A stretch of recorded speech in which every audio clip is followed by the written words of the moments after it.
चलिए अब वही प्रश्नावली 3.3 का पहला का क्वेश्चन नंबर 4 को इस वीडियो में अब हम लोग सॉल्व करते हैं।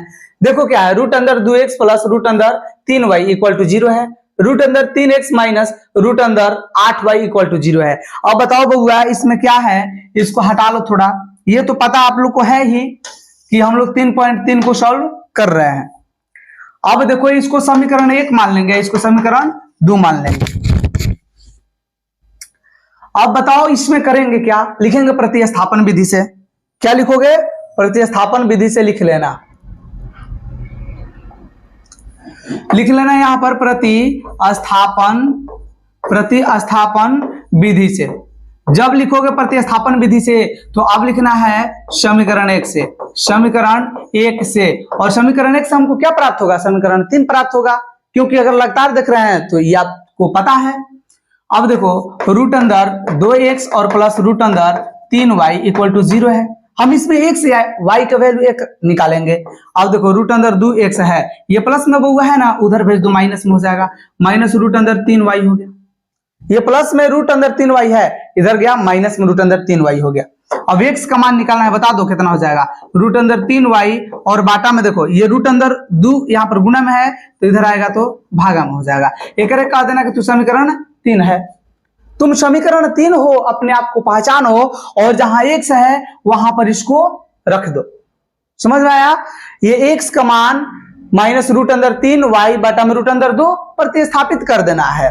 लिखो समीकरण, बोलो क्या लिखेंगे, समीकरण 3 को कहां 2 में प्रतिस्थापित करने पर, समीकरण 3 को कहां 2 में प्रतिस्थापित करने पर। 3 बोलो क्या है, x equal to minus root अंदर 3y बटा में रूट अंदर 2, जहां x है उस जगह इसको रख दो, थोड़ा सा ऊपर कर लो।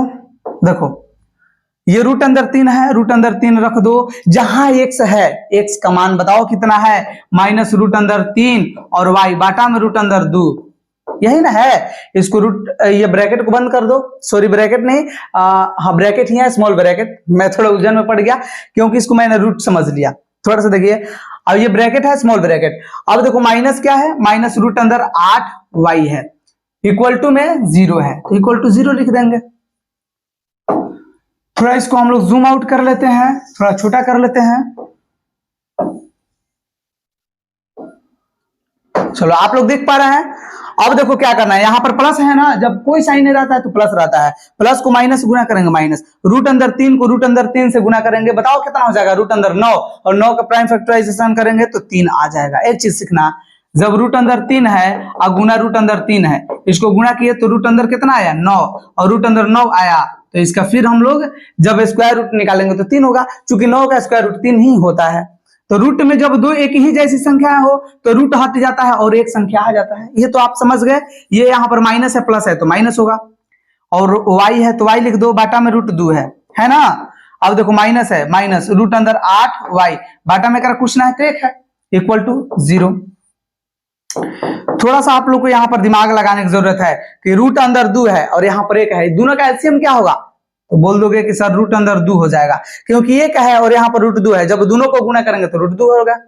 रूट 2 से अब इसको डिवाइड करेंगे ना, अरे जो एड ऑफ फ्रैक्शन के नियम के मुताबिक जो है, तो ये रूट 2 से रूट 2 को हम कटाएंगे, कितना बार में कटेगा, एक बार में, तो एक बार में कटेगा तो एक बार में 1 से गुना कर दो तो ये कितना हो जाएगा 3y, और माइनस 1 से 1 बार में कटेगा, रूट अंदर 2 बार में। ना समझ में आ रहा है तुमको, देखो रूट अंदर 2 को हम कटाएंगे 1 से, मान लो कि 4 को हम 1 से कटा रहे हैं, कितना बार में कटेगा, होगी 4 बार में। अगर हाथी को तुम चला कटाओगे 1 से तो ये हाथी बार में कटेगा, हाथी बार में कटेगा। तो ऐसा ही रूट अंदर 2 को 1 से कटा रहे हो, कितना बार में कटेगा, ये रूट अंदर 2 बार में कटेगा। मतलब जितना है अगर 1 से डिवाइड करेंगे उतना ही बार में कटेगा, तो 1 से ये रूट 2 बार में कटेगा। तो रूट 2 को रूट 8 से गुना करोगे, रूट अंदर 16 होगा कि नहीं, रूट अंदर 16y हो जाएगा और इक्वल टू 0। ये समझ गए क्या? जब समझ गए हैं तो आगे बढ़ते चलिए और सीखते चलिए। इसको हम हटा लेते हैं। चलो बउआ हम यहां से फिर से अब हल करते हैं। देखो रूट अंदर 2 है, ये कहाँ है, डिवाइड में ना, जब इधर जाएगा तो गुना में, और 0 से गुना कर देंगे, इसका काम तमाम खत्म। अब देखो ये क्या है, रूट अंदर 3y है, माइनस रूट, सॉरी रूट नहीं है वो हुआ, देखो थोड़ा सा गड़बड़ कर दिया हम। देखो क्या है, -3y है, -3y है, और माइनस यहाँ पर बताओ कितना है 16, चूंकि 16 एक परफेक्ट स्क्वायर है और इसका वर्गमूल हम निकालते हैं तो 4 होता है, 4y। अब इधर देखो 0, ये भागा में है तो इधर जाएगा तो गुना हो जाएगा √2, तो 3 गो y माइनस में, 4 गो y माइनस में, कौ हो गया 7 गो y माइनस में, ये इधर 0, y इक्वल टू बता दोगे 0, और -7 के साथ y को गुणा के रूप में है, ये गुणांक है y का, तो ये -7 इधर आएगा तो भागा में, और 0/-7 अगर 0 में कौन संख्या से भाग देते हैं तो अगर मान आ जाता है 0, तो y का मान कितना आ गया 0। ये समझ गए क्या आप लोग?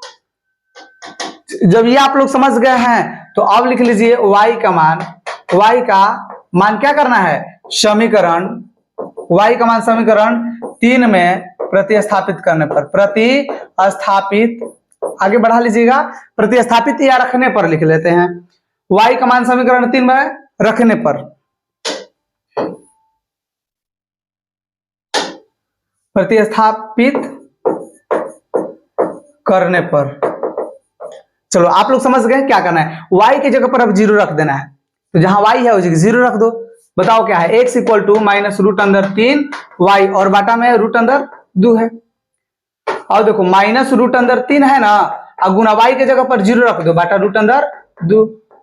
अब देखो -√3 को जब 0 से गुणा करेंगे, 0 से कौन संख्या को गुणा कर देते हैं 0 हो जाता है, अब बाटा में √2 है।